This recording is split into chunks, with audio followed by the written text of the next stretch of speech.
Okay, welcome to the Town of Neepawa regular meeting, November 5th.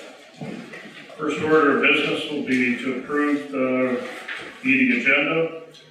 Be it resolved that we hereby approve the regular meeting agenda for November 5th, 2024, moved by Councillor Pottinger, seconded by Deputy Mayor Parrott. All in favor? Opposed? Carried.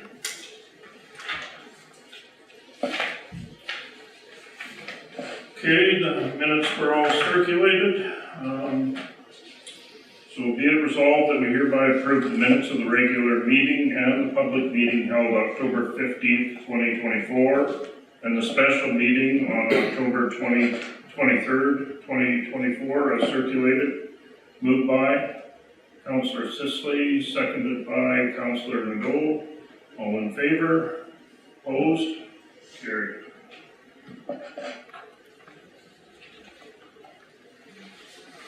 Okay, so we have a few minutes before the public hearing. Maybe I'll talk a little bit about some of the things that I have been attending lately. In October was Provincial Municipal Justice Advisory Committee, PMJAC for short. So discussions were with Manitoba Justice. Public safety is of great importance to the province. Rural crime, as we know, is high and has been on a rise, and certainly this has hit the agenda with a number of initiatives ongoing. The Community Safety Officers Program, or the CSO program, is a new initiative that has been going over well in communities that have adopted this. Portage and Thompson have successfully rolled this out. The program is very effective, but has been costly, and so there's work being to try and lower some of the costs.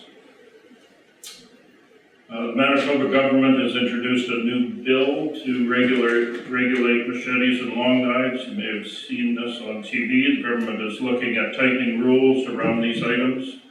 These weapons are being used a lot more for crime and violent attacks. And also under Manitoba Justice, police funding review is under review, I should say. Police funding model is under review, and municipal leaders have been providing input for this as well, so we hope to see some new information about this in the new year. With RCMP, third round of collective bargaining has begun with the RCMP, and another area that was discussed was the body-worn cameras, the rollout and how this is being implemented in the coming year.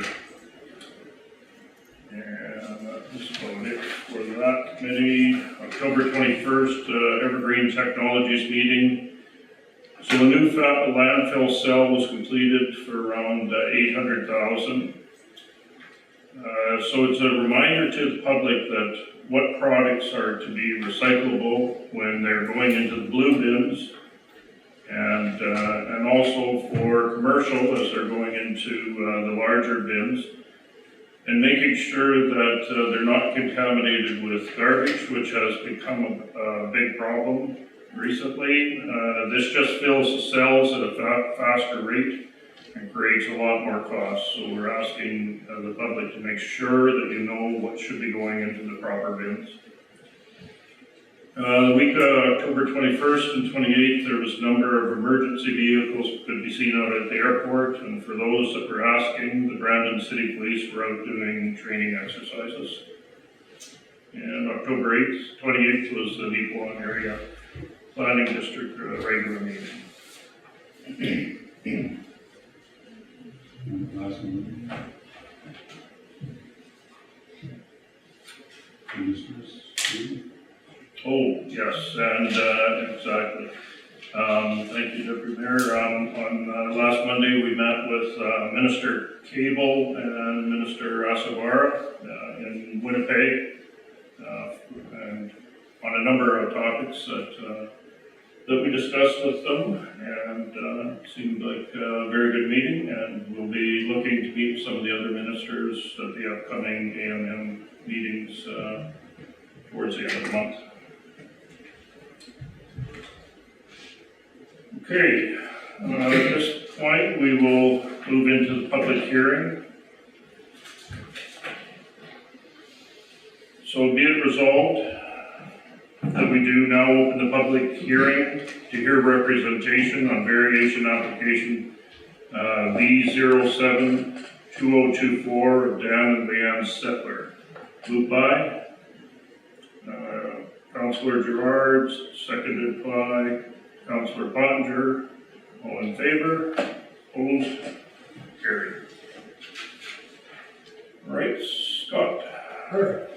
Okay, so the application number for this is V07-2024-10. The current owners of the property is Daniel and Leanne Zettler, and the applicant was Daniel Zettler.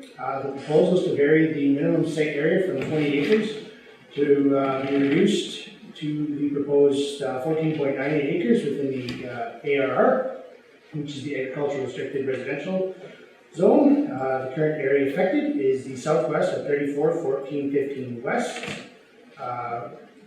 Or better known as 475 Main Street East. And the reason our office is being supported is to fulfill the subdivision requirements to sever a 14.98 acre parcel from the noted land. This was approved back in January of last year. But there was no request for an extension, so this is just kind of a tidy up to finish the subdivision. Notices have been circulated 14 days or greater to surrounding property owners. There has been a couple of people that have come in or phoned, more for just inquiry purposes, just want to know what's going on. None of them have really wanted to put anything in writing for us. There has been one person that sent us an email. This is from Judy Gabler. She writes as, "Hi Jeff, Judy Gabler here. I just picked up the mail for the Lutheran Church, and there was a letter from your planning committee on the public hearing coming up where Zettler is applying for a variance of reducing. Will this have any bearing on the church property, or can you tell me which area of land this is applying to?" And our office replied as, "I don't believe this should impact the church. Daniel Zettler has an open subdivision application to take out a 14.98 acre parcel where his residence and shed are located. I have attached a map for reference. The size does not meet the minimum required size of 20 acres for the zone. It is why a variation is required. There are no other changes in use proposed. You may have previously received this request as it was previously received an approval variation about 2 years ago, roughly. That previous application has expired and a new one is required to finalize the subdivision. There really hasn't been any other concerns or anybody voicing their concerns realistically. Okay, Steve, Dan, and Neil here. Was there anything else that you guys wanted to add at all? I have nothing to add. Scott basically described it. Okay. Any questions, council? All right. If there's no further questions, be it resolved that we do now adjourn this public hearing at 7:10 p.m. Moved by Councillor Nadeau, seconded by Deputy Mayor Parrott. All in favor? Opposed? Carried. Okay, thank you.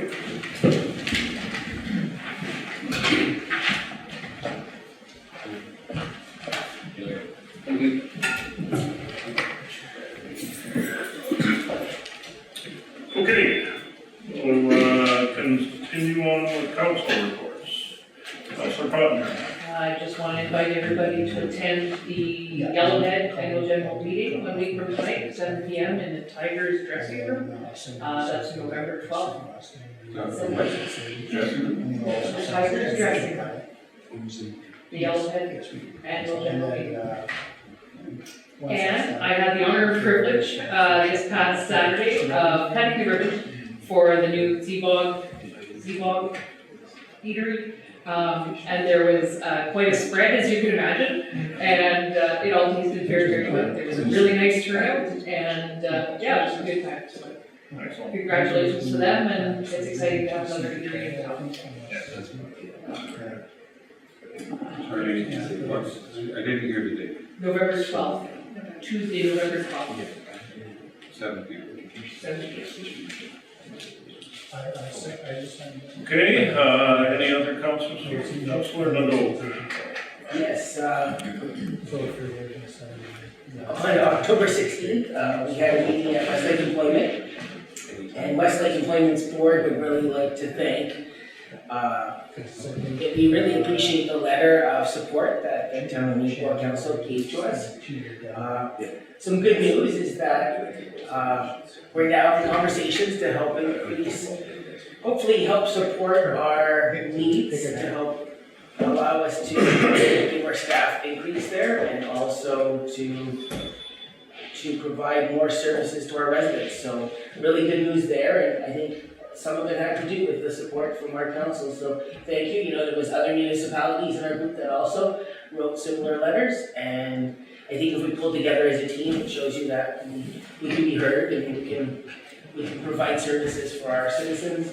Also on October 16th, there was a WMRL meeting, and at that meeting, we discussed that at the next meeting here coming up here in a week or two from now, the third week of November, we're going to be approving our budget for the 2025 year. And the way it's looking is we're going to be increasing the budget to 7.65% higher, which is going to be a result of $14.15 per capita, which will bring our total contribution to $80,443 from Neepawa. What some of the reasons for our increase is because we just negotiated our salaries with our employees, so there's additional costs there. The cost of everything going up, but also we've been hiring some new staff, so Neepawa is fortunate to receive some additional program assisting, increasing to go up, and we're going to be open more now on Saturdays and on Thursday evenings, a little more than what we were. That kind of brings me to my next report.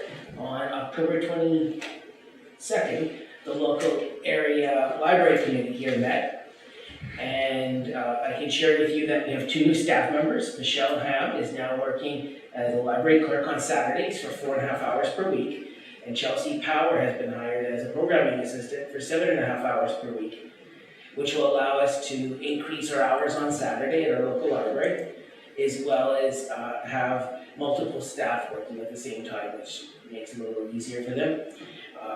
The goal is to continue to keep seeing our staffing increase. That's something that we're really moving forward with, to try to continue to provide more hours that meet the needs of our residents at the local library. So our hours on Saturday are going to be, right now it's 10 to 2 p.m. We're noticing we're really busy between 12 and 2 p.m. That's where we're getting a big rush of residents, at least the first 2 days that we've been working. And on Thursday, we're open till 7 p.m. at night, and it's definitely meeting the needs of some residents. They're really liking it, so we're continuing to push towards increasing those hours. The other thing I wanted to talk about with our local library board is we're at the point now where we're looking for a new member to join the board, because we had a few members. We had 1 member retire off of our board, so our local area committee board is searching out and you're gonna see some posts. We already have a sign up at the library, but we're gonna see some posts that we're looking for people that are interested in joining our board, and then we would bring them to council to get them officially approved to the LAC board. And I think that's everything for me, for my council reports. And I ask a question, just on your library report, and just because I'm a budget guy. Yes. So you're saying a 7.67% increase is what? That's what it equates to. Okay, so, and I think it's phenomenal that we've extended hours, because I know members of council have been very vocal that it's hard for people to access the library. Just curious, with these new hours, have we seen increased amounts of checkouts or traffic that occur at the library? I mean, and I don't want to put you on the spot here, I mean, that's something the data you can bring back to another council meeting, just to reflect the increased costs. That would be my only question.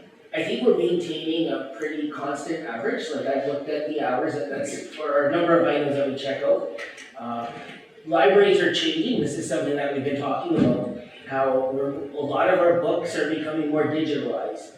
And a huge part of our budget overall as a region is the cost of digital materials. Lots of people like to access library services from home. And you get access to hundreds of magazines online now. It's quite amazing what you get access to just from the comfort of your home. Lots of residents are saying they don't want to necessarily go in all the time. I know I have some outstanding books that I checked out, and I've been getting the warning that I have to bring them back or they will send somebody for me. But we're also seeing libraries used for other purposes also. It's just expanding what libraries are doing, and it's safe places for people to gather. And we're seeing different programs take off, such as Dungeons and Dragons, and unfortunately, that doesn't reflect in our numbers of. Just seeing that the usership matches the extra costs. That's finance brain talking. So I just have one question. So we pay $80,000. Does the town of Neepawa pay any more into the library other than the $80,000? So we give the $80,000 to the regional thing, and then they take care of the rest of the bills for our library? We charge them rent on our building, and we haven't increased the rent in many years. The rent is what, $4,000 for the year, isn't it? It's very low. Yeah. No, but what I'm saying is Yeah. we're not giving more than the, I don't believe there's any We other, own the building, right, so we get the state maintenance Yeah. placement, whatever, we look after all those things. they provide us with the salary for our librarian as well. They're on the operations side. Yeah.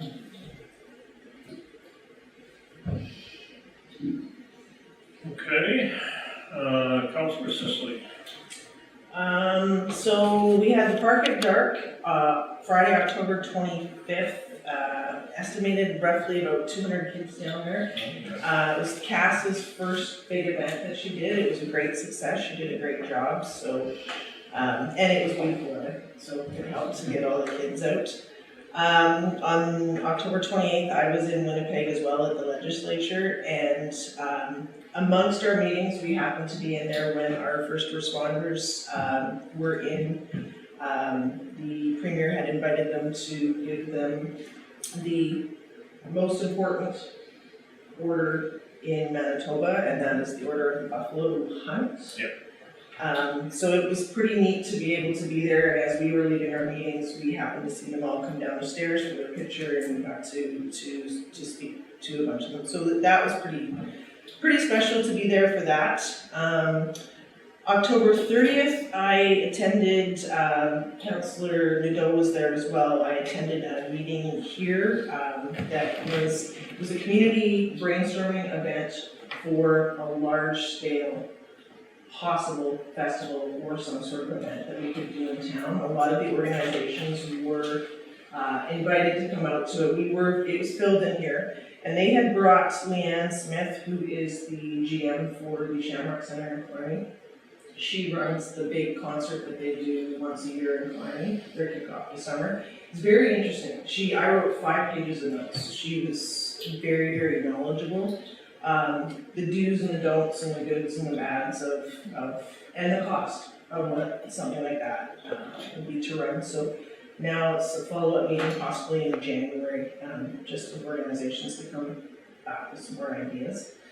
Preschool costume parade was held on October 31st. There's 29 businesses and organizations that registered for it. I know at Arts Forward we ran out of candy. It was so nice, like there were so many kids, it was great, though. It was so cute to see all the kids, so.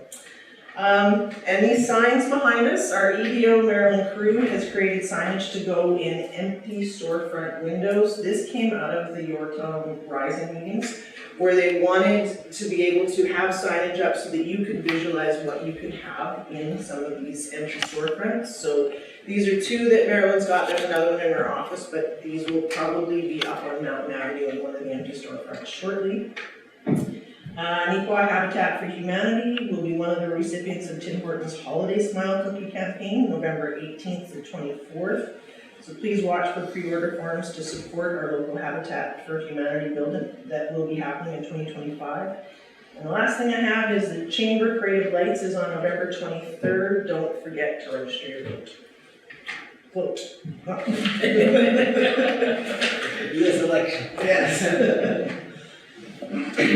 Okay, thanks, Glenn. We'll do Councilor Kosanchuk and then Deputy. Oh, you didn't know, oh, sorry, Deputy Mayor Perry. Well, I just wanted to add to our meeting with Mr. Asper and Gable that CAO Shin provided a substantial, informative brief that brought unknown and important information to the ministers. And the extended staff that was there, the deputy ministers, and I can't remember all the other departments, but we had them listening and writing lots of notes on everything that was being said. And it was, giving us a very positive future outlook for some of the things that we're doing. And Mayor Head and yourself were able to summarize it very eloquently. And it's just kudos to the staff here that we have such open doorways with our government entities, no matter what flag is flying. So.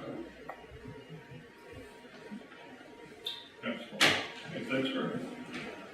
Anyone else? Okay, let's move on to Manager Operations, Deneen. Thank you, Mary Lee. Town crew's been busy.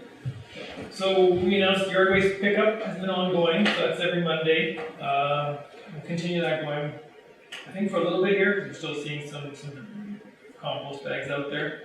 But it's just a reminder to residents that we will only pick up a paper bag. So if you break your leaves and you put it in a plastic bag, those bags are staying there. Staff have been directed not to pick them up. We just found over the years that we just spent far too much time ripping bags open. And we're promoting just the biodegradable compost bags, so that's the easiest and most identical format is those paper bags. So, sorry to residents that bags are ready, but that's just the way we're going to do it. Town crews also managed to extend a water main down Gill Drive, so right from the junction of Highway 5 and Gill, all the way west up to the corner near Neepawa Plumbing and Heating. So that equated to just under 300 meters of water main in preparation of the new project 320, mobile housing we're proposing to do. So we wanted to get a jump on that water main installation now. So 3 commercial hydrants were spaced out there, appropriate distances, and we will slowly charge that water main up. It's only going to serve one commercial business right now.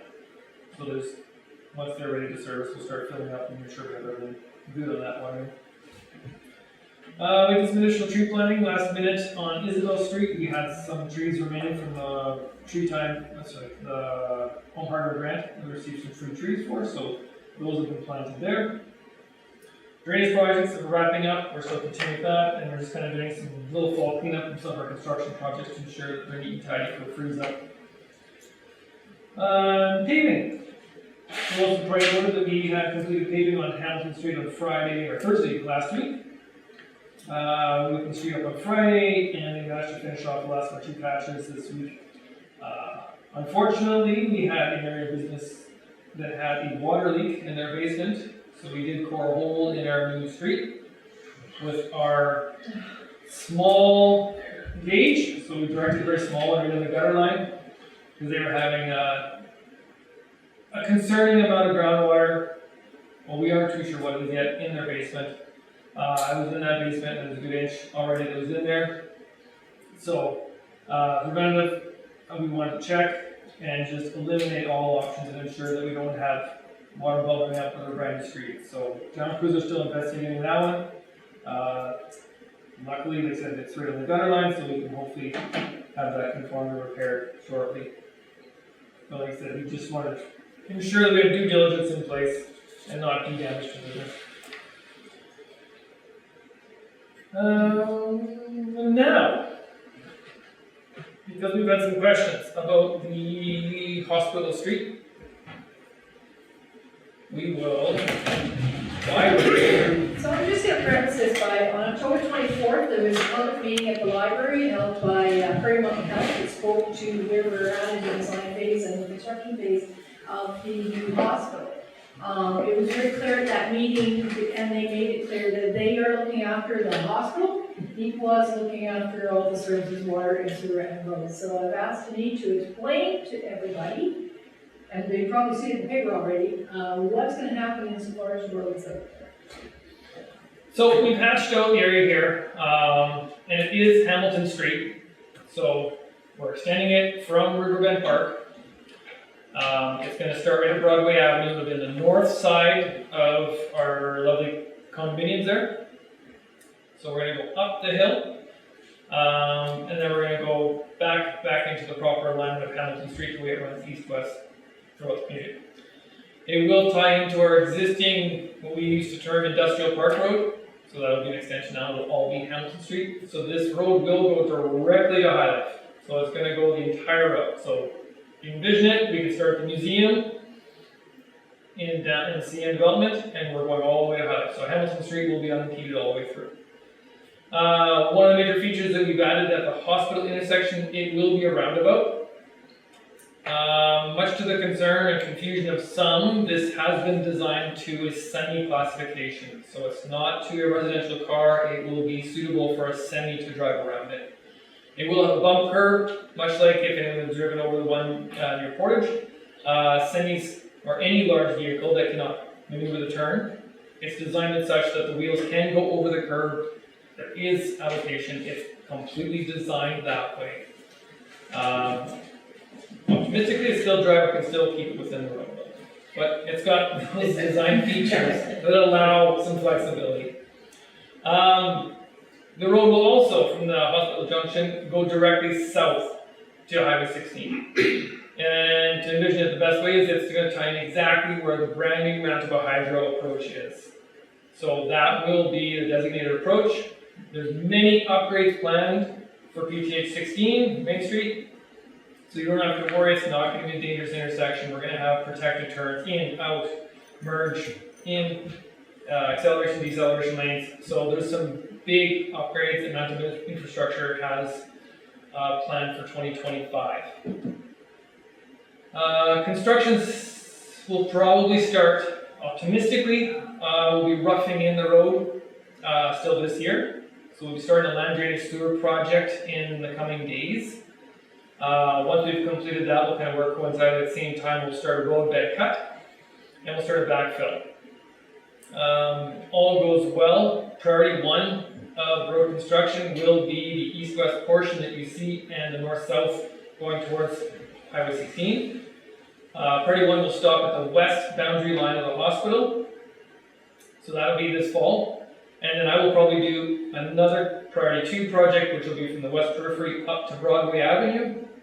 But I would like that to be done in colder weather intentionally, so I'm going to kind of mean on that one that I want our contractors to be ripping frost because there's substantial cut that has to occur on that hillside. So substantial cut means substantial material that has to be removed and hauled off site. So in an effort to save our roads to not receive any damage from heavy truck haul, I want them frozen. So we're waiting for our streets to freeze up because we'll probably end up hauling some of this material to our Eastview Lodge Hill and dump over there due to location. So they're talking big cuts in that zone so that we can really smoothen out that hillside so it's not a dangerous roller coaster like some other ones in town. So it's just a little more palatable and controllable and good sight lines, all that stuff. So those are two priorities. There's a north-south portion on the west side of the hospital. That's our third priority route. Until such time we see a little further development up there, that road might see a little bit of pause, but we still have to have access to our lift station that's sitting out there waiting for hydro. So it's third priority, main concern is to get that full east-west portion. So assuming we can get all this work done, I would like to see pavement on that. It'll be a budget item for 2025. So we'll have curb and gutter, we'll have pavement in place, we'll have a roundabout in place. Manitoba Highways will hopefully have a contract out for the improvement of the intersection on Highway 16. And then we'll also start active transportation pathway to ensure that we have pedestrian access and mobility for everyone to get around there as well. Any questions about that portion? Or did I ramble too quick? Okay, so because we have a lot of questions about semi will never make that turn, we'd asked our consultants to make this up a video so I can demonstrate the ability of truck driver going through here.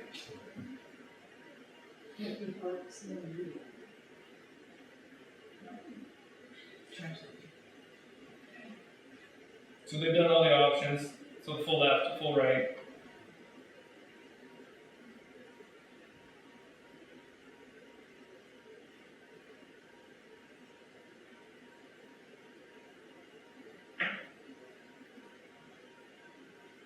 And the event, someone takes a wrong turn, they can do a U-turn that way.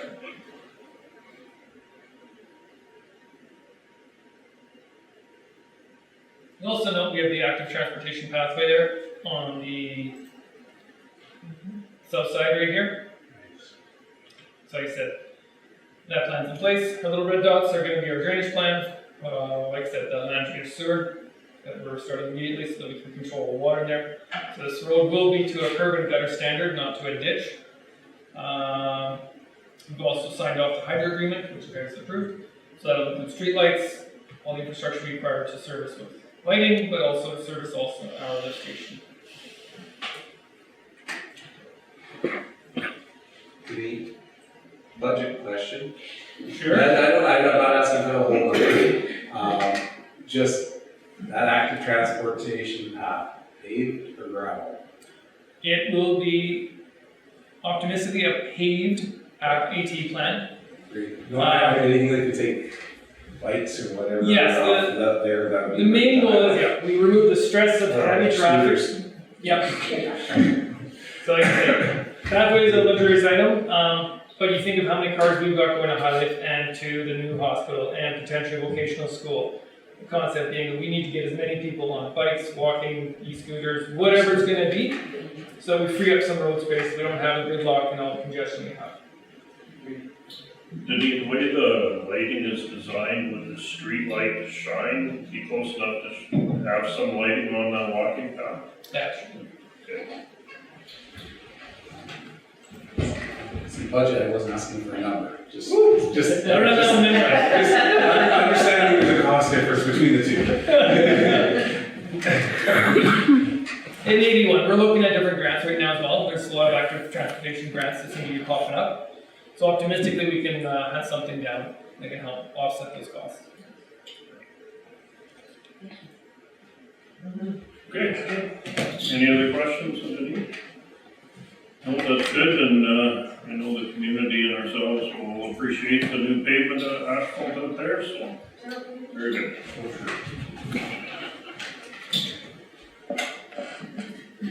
Okay,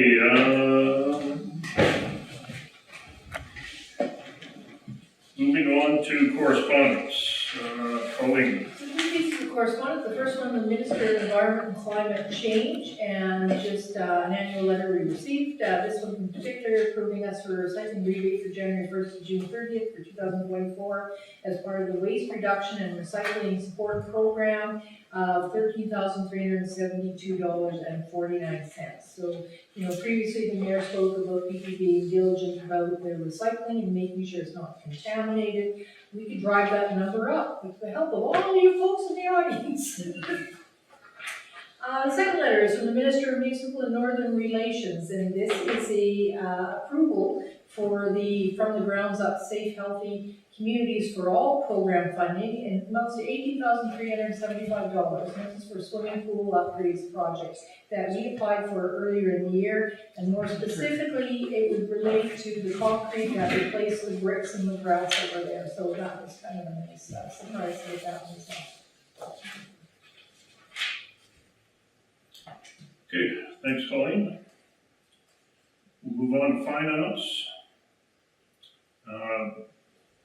We'll all have reviewed the financial statement for August.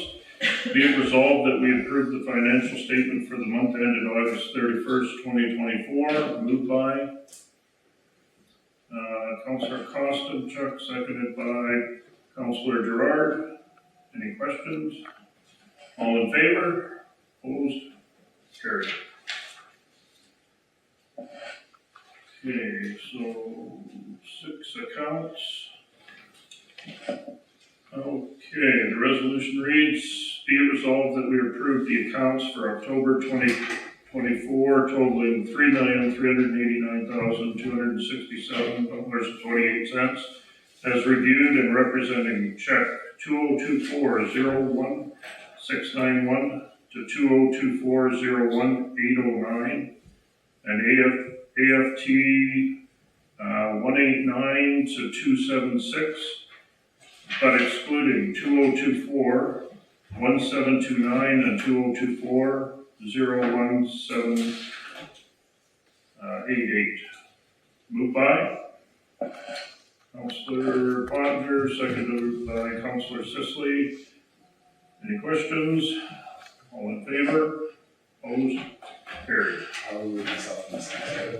Okay, Councillor Gerard and myself will remove ourselves due to conflict.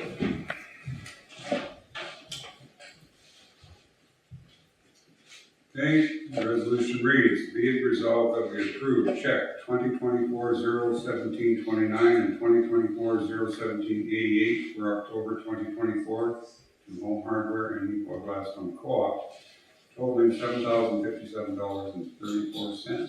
Moved by Councillor Osenchuk, seconded by Councillor Nadeau. All those in favor? That is carried.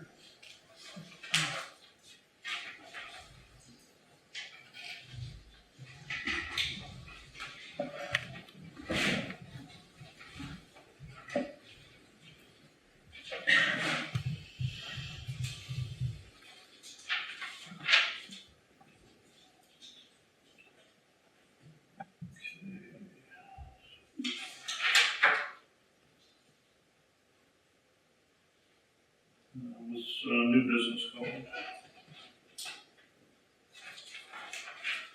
So the first one is the variation application that you're privileged to hear the public hearing earlier this evening. The only comments I would make is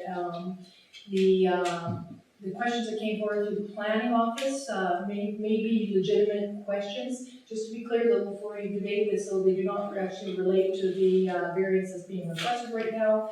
Under the zoning bylaw, you're allowed 20 acres for a subdivision in the agricultural residential.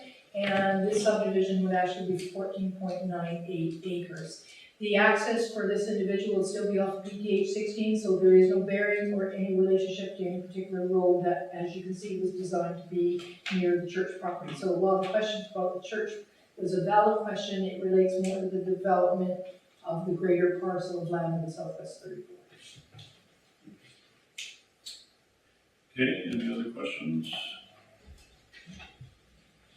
Okay, if not, be it resolved that we approve variation application VO72024 of Daniel and Leanne Zettler, respecting 475 Main Street East in Southwest 341415 to vary the minimum site area from the required 20 acres to 14.98 acres in the ARR agricultural restricted residential zone.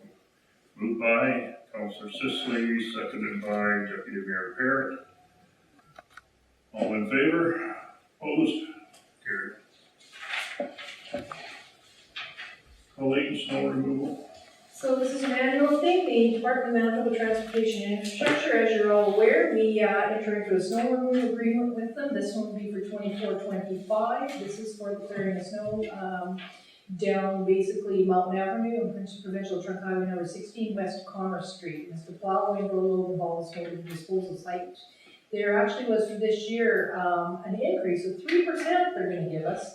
So we're going to get another $297. So we're going to get a total of $10,182, and this resolution is to enter into an agreement from that. Okay, clear, any questions? Seeing none, be it resolved that we authorize the CAO to sign the 24-25 snow removal agreement with Manitoba Transportation and Infrastructure. Moved by Councillor Gerard, seconded by Councillor Kostenchuk. All in favor? Opposed? Carried. Any other business before we? Have we started using the grader yet? No, we have not.